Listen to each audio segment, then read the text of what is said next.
ನಮಸ್ಕಾರ, ನಮಸ್ಕಾರ, ನಮಸ್ಕಾರ. ನಾನು ನಿಮ್ಮ Abhilash ಡಿ5 YouTube channel.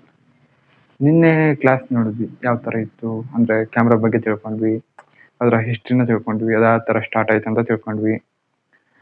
First camera ಯಾವುದು, ಅದು ಹೆಂಗಿತ್ತು, ಅದನ್ನ ಯಾವ ಥರ ಕಂಡುಹಿಡಿದ್ರು, ಅದನ್ನೆಲ್ಲ ತಿಳ್ಕೊಂಡ್ವಿ. ಇವಾಗ ಕ್ಯಾಮ್ರಾದಲ್ಲಿ ಎಷ್ಟು ತರಹ, ಒಂದು 2 ಥರ ಇದೆ. ಇದರಲ್ಲಿ ಒಂದು DSLR, ಒಂದು ಮಿರರ್ಲೆಸ್. ಇವೆರಡರಲ್ಲೂ ಏನು ವ್ಯತ್ಯಾಸ? DSLR ಅಲ್ಲಿ ಮಿರರ್ ಇರುತ್ತೆ. ಆ ಮಿರರು ಯಾವ ಥರ ಕೆಲಸ ಮಾಡುತ್ತೆ ಗೊತ್ತಾ? ಈ ಕ್ಯಾಮ್ರಾಗಳಲ್ಲಿ ಎಷ್ಟು ಥರ, ಅವರ ಕಂಪ್ನಿಗಳು ಯಾವ್ಯಾವು? ಕೆನಾನ್, ನಿಕಾನ್, ಮತ್ತು ಸೋನಿ, ಫಿಲ್ಮೋಜಿ, ಮತ್ತು ಪ್ಯಾನಾಸೋನಿಕ್. ಇಷ್ಟು ಥರ ಕ್ಯಾಮ್ರಾಗಳಲ್ಲಿ ಯಾವುದು ಬೆಸ್ಟು? ಎಲ್ಲ ಕ್ಯಾಮ್ರಾನಲ್ಲೂ ಎಲ್ಲ ಥರದ ಆಪ್ಷನ್ಸ್ ಇರುತ್ತೆ. ಒಂದು ವೆಡ್ಡಿಂಗ್ ಇರುತ್ತೆ, ಇನ್ನೊಂದು ವೈಲ್ಡ್ ಲೈಫ್ ಇರುತ್ತೆ. ಅವಕ್ಕೆ ಯಾವ್ಯಾವ ಥರ ಲೆನ್ಸ್ಗಳಿರ್ತವೆ ಅಂತ. ಎಲ್ಲ ಕ್ಯಾಮ್ರಾದಲ್ಲಿ ಫಸ್ಟ್ ಮೇನ್ ಥಿಂಗ್ ಏನು? Shutter speed, aperture, ISO. ಇದೇ ಕ್ಯಾಮ್ರಾದಲ್ಲಾದ್ರೂ ವರ್ಕ್ ಮಾಡ್ಬೋದು. ಇವನ್ 3-4 ಕಲ್ತ್ರೆ. ಫಸ್ಟ್ನೇದು ಶಟರ್ ಸ್ಪೀಡ್. ಯಾವುದೋ ಒಂದು ಪಕ್ಷಿ ಹಾರ್ತಾ ಇದೆ, ಅದನ್ನ ಸ್ಲೋ ಆಗಿ ಅಥವಾ 100 ಶಟರ್ ಸ್ಪೀಡಲ್ಲಿ ಇಟ್ಟರೆ ಫೋಟೋ ಸ್ವಲ್ಪ ಬ್ಲರ್ ಆಗುತ್ತೆ. ಅದನ್ನ ಸ್ಪೀಡ್ ಆಗಿರಬೇಕು. ಶಟರ್ ಸ್ಪೀಡ್ನ ಸ್ಪೀಡ್ ಆಗಿಟ್ರೆ ಫಾಸ್ಟ್ ಫೋಕಸಿಂಗ್ ಅಬ್ಜೆಕ್ಟ್ ಎಲ್ಲ ಫೋಟೋ ಸಿಗುತ್ತೆ ನಮಗೆ. ಶಟರ್ ಸ್ಪೀಡು 500-1000 ಇಟ್ಟರೆ ಫೋಟೋಸ್ ಫಾಸ್ಟಾಗಿ ಕ್ಲಿಕ್ ಆಗುತ್ತೆ. ಶಟ್ರು ಬೇಗ ಓಪನ್ ಆಗಿ ಕ್ಲೋಸ್ ಆಗುತ್ತೆ. ನೆಕ್ಸ್ಟು ಅದೇ ಶಟರ್ ಸ್ಪೀಡು. ಇವಾಗ ಒಂದು ಜೋಗ ಜಲಪಾತ ಅಥವಾ ಯಾವುದೋ ಒಂದು ಜಲಪಾತ ಇರುತ್ತೆ, ನೀರು ಹರಿಯೋದು. ಸ್ಪೀಡಾಗಿಟ್ರೆ ಅದು ಹೇಗೆ ಬರುತ್ತೋ ಹಾಗೆ ಬರುತ್ತೆ. ಒಂದು ಸ್ವಲ್ಪ ಮಿಲ್ಕಿ ಥರ ಬರಬೇಕಲ್ಲ, ಶಟರ್ ಸ್ಪೀಡ್ನ ಕಡಿಮೆ ಇಡಬೇಕು. ಎಷ್ಟು ಇಡ್ಬೋದು? ಒಂದು 20 ಇಡ್ಬೋದು ಶಟರ್ ಸ್ಪೀಡು. 20-30 ಅಷ್ಟಾಗಿಟ್ರೆ ಸ್ವಲ್ಪ ಮಿಲ್ಕಿ ಥರ ಬರುತ್ತೆ. ಮತ್ತು ಅಪರ್ಚರ್ ಅಂದ್ರೇನು? ಅಪರ್ಚರ್ ಯಾವ ಥರ ಕೆಲಸ ಮಾಡುತ್ತೆ? ಅಪರ್ಚರ್ ಕೆಲಸ ಮಾಡೋದು, ಎಷ್ಟು ನಮಗೆ ಬ್ಲರ್ನೆಸ್ ಬೇಕು, ಎಷ್ಟು ಬೆಳಕು ಒಳಗಡೆ ಬರಬೇಕು, ಒಂದರ ಜಾಸ್ತಿ ಬೆಳಕು ಬರುತ್ತೆ, ಅವಾಗ ಅಪರ್ಚರ್ನ ಕಡಿಮೆ ಮಾಡಬೇಕು. ಕಡಿಮೆ ಬೆಳಕಿರುತ್ತಲ್ಲ, ಅಪರ್ಚರ್ನ ಜಾಸ್ತಿ ಮಾಡಬೇಕು. ಅದರಲ್ಲ ಅಪರ್ಚರ್ನಲ್ಲೂ ಇನ್ನೊಂದು ಸ್ವಲ್ಪ ಇದೆ. ಬೆಳಕು ಜಾಸ್ತಿ ಮಾಡೋಕ್ಕೆ, ಕಡಿಮೆ ಮಾಡೋಕ್ಕೆ ಮತ್ತು ISO ಇರುತ್ತೆ. ಅಪರ್ಚರಲ್ಲಿ ಬ್ಯಾಕ್ಗ್ರೌಂಡ್ ಬ್ಲರ್ ಮಾಡ್ಬೋದು.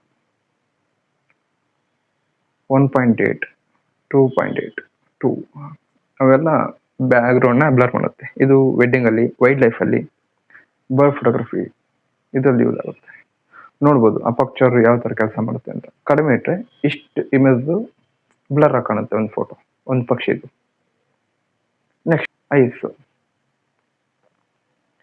ISOದಲ್ಲಿ ನಮಗೆ ಬ್ರೈಟ್ನೆಸ್ ಎಷ್ಟು ಬೇಕು, ಇದು ಸೇಮ್ ಥರನೇ ವರ್ಕ್ ಆಗುತ್ತೆ.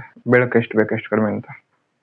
ಅಂದರೆ ಜಾಸ್ತಿ ಇಟ್ಟಾಗ ISOನ 1600, 3700 ಹಂಗೆ ಇಟ್ಟಾಗ ನಾಯ್ಸ್ ಬರುತ್ತೆ. ಆ ನಾಯ್ಸ್ ಫೋಟೋನು ನೋಡ್ಬೋದು, ಅದು ನಾಯ್ಸ್ ಜಾಸ್ತಿ ಇಟ್ಟಾಗ ಯಾವ ಥರ ಬರುತ್ತೆ ಅಂತ. ಹಾಗಂತ ISOದಲ್ಲೇ ಜಾಸ್ತಿ ಇಟ್ಕೊಂಡು ನಾವು ಫೋಟೋ ತೆಗಿತೀವಿ ಅಂದರೆ ಆಗಲ್ಲ. ಅದಕ್ಕೆ ಮೇನ್ ಬೇಕಾಗೋದು ISOದಲ್ಲಿ ಲೈಟಿಂಗ್ಸ್ ಬೇಕು. ಯಾವುದೇ ಕ್ಯಾಮ್ರಾ ಆಗಲಿ, ಎಷ್ಟೇ ಲಕ್ಷ ಆಗಿರಲಿ ಕ್ಯಾಮ್ರಾ, ಎಲ್ಲ ಕ್ಯಾಮ್ರಾಕ್ಕೂ lighting main. Light of the main focus. ಒಂದು ಕ್ಯಾಮ್ರಾಗೆ ಮೇನ್ ಲೆನ್ಸ್ ಅಂದರೆ ನಮ್ಮ ಕಣ್ಣುಗಳ ಥರ. ನಮ್ಮ ಕಣ್ಣಲ್ಲೂ ಲೆನ್ಸ್ ಇರುತ್ತೆ. ನಾವು ದೂರದಲ್ಲಿದ್ದಾಗ ನೋಡಿದಾಗ ಅದು ಓಪನ್ ಆಗುತ್ತೆ ಲೆನ್ಸ್, ಹತ್ತಿರದಲ್ಲಿದ್ದಾಗ ಕಡಿಮೆ ಆಗುತ್ತೆ. ಅದನ್ನು ತೋರಿಸ್ತೀನಿ ಬೇಕಾದ್ರೆ, ನೋಡ್ಬೋದು. ಲೆನ್ಸ್ ನಮ್ಮ ಕಣ್ಣುಗಳ ಥರ. ಫೋಟೋಗ್ರಫಿ ಇದೆ ಆರ್ಟ್. ಫೋಟೋ ಅನ್ನೋದು ಒಂದು ಸುಂದರವಾದ ಚಿತ್ರ. ನಾವು ಹೆಂಗೆ ತೆಗಿತೀವಿ ಅದ್ರ ಮೇಲೆ ತುಂಬ ಚೆನ್ನಾಗಿರೋ ಚಿತ್ರ ಬರುತ್ತೆ. ಫ್ಯಾಷನ್ ಫೋಟೋಗ್ರಫಿ, ಲ್ಯಾಂಡ್ಸ್ಕೇಪ್ ಅಂದರೆ ಒಂದು ಬೆಟ್ಟ ಅಥವಾ ಏನಾದರೂ ಲ್ಯಾಂಡ್ ಆಗಿರೋದನ್ನ ಅದರಲ್ಲೂ ಫೋಟೋ ತೆಗಿಯೋಕ್ಕೆ ಲ್ಯಾಂಡ್ಸ್ಕೇಪ್ ಫೋಟೋಗ್ರಫಿ. ಅಪರ್ಚರ್ನ ಇದರಲ್ಲಿ 2.5 ಇಟ್ಟರೆ ಲ್ಯಾಂಡ್ಸ್ಕೇಪ್ ಫೋಟೋಗ್ರಫಿ ಆಗಲ್ಲ. ಯಾಕಂದರೆ ಲ್ಯಾಂಡ್ಸ್ಕೇಪ್ ಫೋಟೋಗ್ರಫಿ ಅಂತಂದರೆ ಎಲ್ಲ ಆಬ್ಜೆಕ್ಟು ಹೈಲೈಟಾಗಿ ಕಾಣಬೇಕು. ಅದಕ್ಕೆ ಲ್ಯಾಂಡ್ಸ್ಕೇಪ್ ಫೋಟೋಗ್ರಫಿಲಿ ಅಪರ್ಚರ್ನ 16, 18 ಆ ಥರ ಇಟ್ಕೋಬೇಕು. ಮತ್ತು ಇದರಲ್ಲಿ ಹೆಚ್ಚಿನ ಮತ್ತೊಂದು ಲೈಫ್ ಸ್ಟೈಲ್ ಫೋಟೋಗ್ರಫಿ ಇದ್ಯಾವುದು ಇದು ಮ್ಯಾಕ್ರೋ ಫೋಟೋಗ್ರಫಿ. ಮ್ಯಾಕ್ರೋ ಫೋಟೋಗ್ರಫಿ ಅಂದರೆ ಏನಿಲ್ಲ, ಇವಾಗ ಯಾವುದೇ ಒಂದು ಸಣ್ಣ ಜೀವಿ, ಸಣ್ಣ ಹೂವು, ಎಲೆ, ಅದ್ರ ಮೇಲೆ ಏನಾದ್ರು ಸಣ್ಣದಾಗಿರೋದನ್ನ ಮ್ಯಾಕ್ರೋ ಫೋಟೋಗ್ರಫಿಯಿಂದ ಫೋಟೋ ತೆಗಿಬೋದು. ಮತ್ತು ಸ್ಟ್ರೀಟ್ ಫೋಟೋಗ್ರಫಿ,